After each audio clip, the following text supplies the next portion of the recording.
Il y a un peu un refus de la manifestation traditionnelle. On prend un parcours, on défile avec des pancartes. Ils veulent faire autre chose que ça.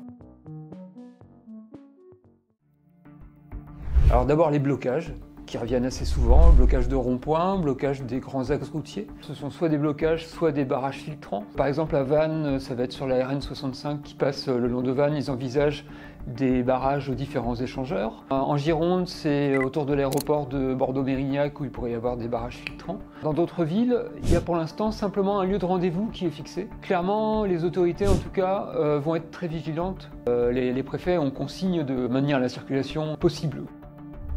Le ministère de l'Intérieur a publié une note au préfet. Il peut y avoir des actions spectaculaires, etc. Il n'est pas question que des sites stratégiques, des infrastructures essentielles à la vie du pays puissent être bloqués. Le mouvement pourrait être, d'après eux, susceptible de s'en prendre à tout ce qui représente un petit peu le capitalisme. Ça peut être des banques, ça peut être les radars automatiques sur le bord des routes. Blocage de sites stratégiques aussi, comme les dépôts de pétrole, les centrales de grande distribution, que ce soit les hypermarchés, supermarchés ou des géants comme Amazon. Ces sites-là feront l'objet d'une surveillance particulière. Alors sur la grève, il y a des appels à la grève. C'est extrêmement difficile à quantifier parce que c'est à chaque fois, faire grève, c'est une décision individuelle. Il peut y avoir plein de gens à dire sur des groupes Signal ou Telegram qu'ils comptent faire grève. Comment ça va se manifester concrètement, ça on ne le saura que le mercredi. Il y aura sans doute aussi des lycéens et étudiants qui seront tentés de rejoindre le mouvement. Ça fait partie des inconnus aussi.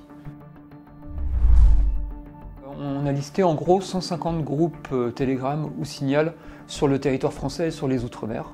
Ça donne une géographie qui est assez intéressante, parce qu'on voit qu'il y a une surreprésentation des collectifs, par exemple dans l'ouest de la France, en Normandie, en Bretagne, en Loire-Atlantique particulièrement.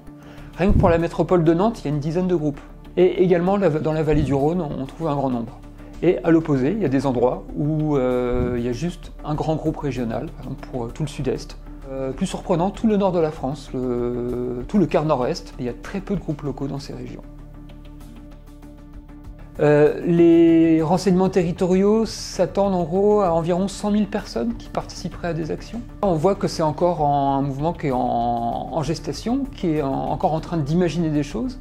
Donc on y verra peut-être plus clair le 9 septembre au soir aussi sur ce qui s'organise concrètement. L'autre aspect qui rend la chose difficile aussi à appréhender, c'est qu'on voit que l'ensemble des collectifs souhaitent s'inscrire dans la durée. Et il y a déjà des rendez-vous qui sont fixés le 10 septembre au soir, après les rendez-vous de blocage, après les éventuelles manifestations, pour envisager déjà la continuation du mouvement.